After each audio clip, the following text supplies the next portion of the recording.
However, in the early hours of Thursday, April 19th, the police issued a press statement stating that it had recovered the stolen mace of the Senate.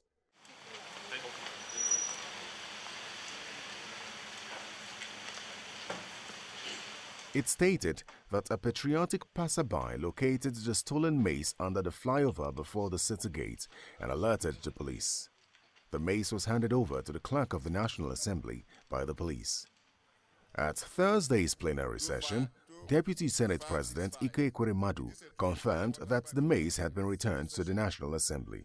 Ugly and provocative as the event of yesterday was, it shows that the entire nation and the world stood together in total condemnation of the ugly drama, the brigandage, and desecration of the National Assembly by those who hold themselves above the laws and institutions of our land. Distinguished colleagues, you would also recall that this hallowed chamber, supported by the House of Representatives, demanded that the Inspector General of Police recover and return the stolen mace to the Senate within 24 hours. Concerned colleagues and Nigerians who wanted to find out if the mace had been found have inundated me with calls and messages since last night.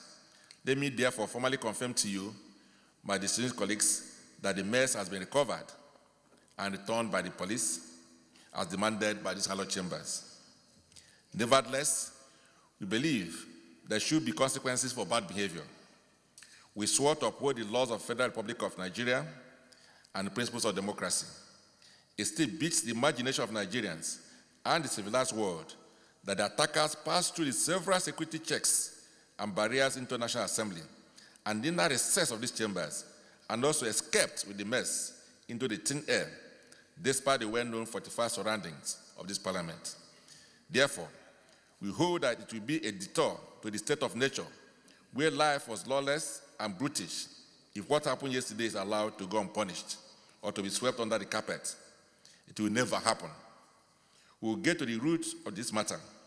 We therefore call on the Inspector General of Police and the DGSSS to ensure that all those who plotted, aided, abetted, and executed this dastardly affront on our democracy and belittled Nigeria before the international community must be brought to book to serve as a deterrent to others.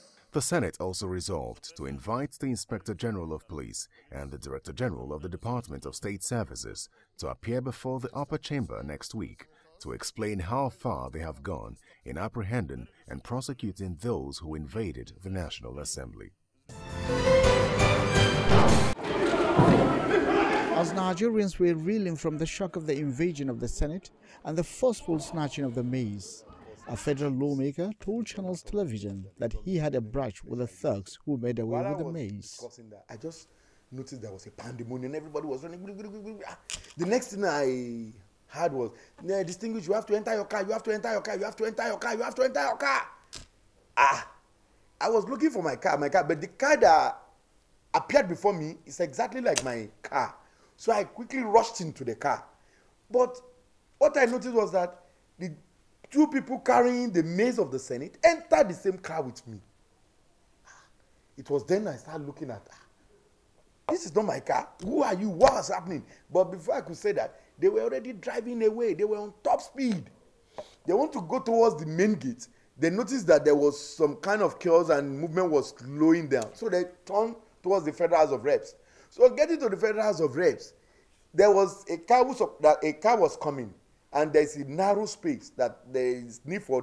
I just quickly opened the door, and I was just threw out of the car. I just jumped out of the car, because these people, they don't want to negotiate.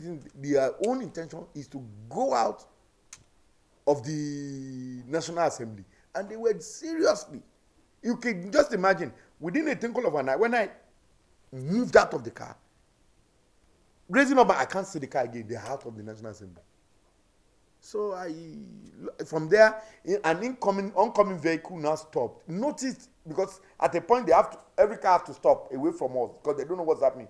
So it now drove towards me and said, "Distinguished, what are you doing? What happened? I didn't know your drivers." I said, "They are not my drivers. They want to kidnap me with the mace." So they are the one who picked me with their car, turned back, and dropped me in front of the chambers of the National Assembly before I could go and join my colleague. Two people were holding the mace together like this. Two. They were sitting in front of me. They were holding the mace. One is wearing red and one is wearing Chambers sergeant at arm, or this security wear white and blue. They were wearing it and they were holding the mace together, sitting in front of the car together with the mace. I don't believe this is happening in Nigeria and at this point in time. I strongly felt that whosoever are the masterminders or brain behind this is not meant well for our democracy. They join us in practicing it, but they don't believe in it. And that is why they are going through this route. And they are, I won't call them desperado or use any language to colorize them or give them a kind, but these are people who want to truncate the democratic process. Because yesterday we called for the removal of service chiefs. And today, there are talks in the National Assembly, in the Senate, the highest lawmaking body in the land, and cut away with the mace. Are we in a lawless country? When we say nobody is safe in Nigeria, I think with what happened yesterday, today, has confirmed it, that nobody is safe. Meanwhile, following the attack at the Senate and the eventual theft of the mace, the House of Representatives is calling for a complete overhaul of the National Assembly security apparatus, describing the disruption of Senate plenary and the snatching of the mace as a terrorist attack and a failed coup. They say if the security apparatus is not reviewed, there could be a recurrence of the incident. You walk on the corridor of this National Assembly, you have beggars. It's unfortunate that our country is reduced to where people will beg for food or beg to live. But it shouldn't be tolerated in this assembly. They passed through the first gate, passed through the second gate, passed through the security checkpoint there, went into the chambers of the Senate. Mr. Speaker, the leadership of the House, honorable colleague, we should overhaul the totality of the security of the House, including the office of the Sergeant at Arms.